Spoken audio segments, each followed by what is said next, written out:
They Shook Hands, Year 1, Chapter 10, Part 2. Tracy is right, Draco said. Everyone can be tempted.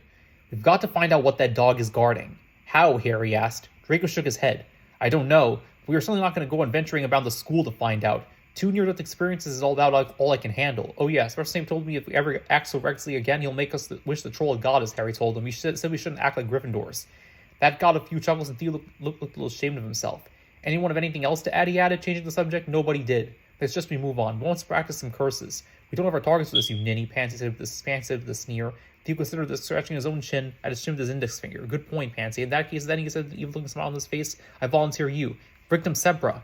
Sign of admission, Billy said as a group of 30 Ravenclaws walked into the Great Hall. She was ignored. That was the last of them. Now all the students were seated to dinner. She sighed an expiration. We're only people who signed this petition. She said this is a disappointment. Not the only people, Harry said, trying to keep her spirits up. We did get a lot of Slytherins to sign.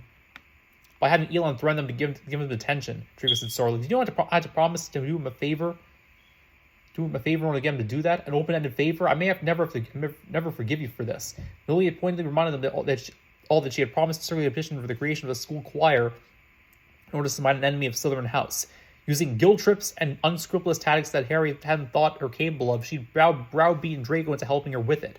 Harry had done so out of a sense of obligation. She made that promise to the Sorting Hat Exchange or the sorting the Muggle-born Hermione Granger of the Hufflepuff, the House of Duffers, in revenge for her rudeness and callousness towards Harry of the Hogwarts Express. What made it worse is that it had been Harry's idea, though not a serious one.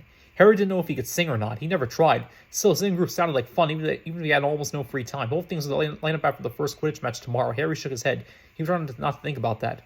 Well, what do we have here? Came a well-known, hated voice. Ron Weasley, his friends Thomas and Finnegan and Tao walked up. Weasley, Harry said coldly. Potter came to reply just as chilly. Silent petition really interrupted their impending fight.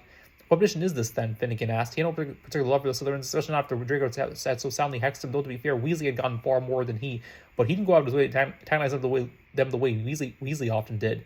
This isn't some sort of any sort of singing group here at Hogwarts, Draco told him. We'd like to get one started. Finnegan considered this. All right, where do I sign? Draco did a double take. Right here, he said, handing over the petition. Finnegan read over the wording briefly. He mused. Looks fair enough. Quill? Willie handed it to him and she sounded flourished. There you are, he said, handing it back. Thank you, she said. Anyone else? I can't sing, Thomas said. Neither can Harry, Draco replied. That didn't stop him. Thomas considered this. Sure, all right, he signed. Weasley, Draco asked me to inject all sorts of insults into the question. No thanks, he said with irritation. Come on, let's go. He entered the hall. That was unexpected, Draco chuckled. It's worth offering to just see the look on Weasley's face when his friends signed. The more people, the better, Billy agreed. Come on, we better eat before the food gets cold. As he sat down, Harry noticed Professor Snape sitting in his usual place. He made notice to watch Snape carefully to see if he could spot any sign of that limp. Chance had Harry sitting near Crabbe and Goyle, the two boys in his ear that he knew the least. He knew they were best friends, had been since they were smaller than that is.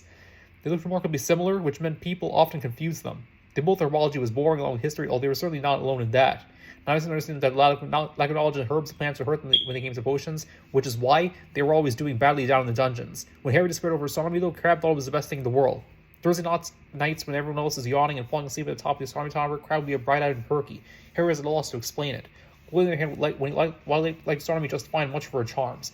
What he lacked in actual skill, not all that much, he more than made up for it in enthusiasm. Once someone got him talking about the subject, it was difficult to get him to stop. At present, he was telling Crabbe about the Gorgeman charm and the marvelous applications it could have on a pastry. He and Draco were sitting across the table from the Espity duo. Draco listening to them with the bored sort of interest, which meant he was paying attention only until something better came along. Harry was distracted, watching the high table for Snape to leave, trying to enjoy his dinner and paying attention to the conversation around him. So imagine if you used it on the last of pie, you'd have more than a pie to share, Crabbe said, his eyes losing focus as he spoke, his mind apparently drifting off. Oh, for the love of Merlin, Draco snapped. Is that food all you can ever think about, you fathead? Hey, Crabbe protested, my head isn't fat. Okay, so that's the 10th chapter of They Shook Hands Year 1, Part 2. Take care, everybody. I'll upload more videos soon. It's On the Legend, 826 out.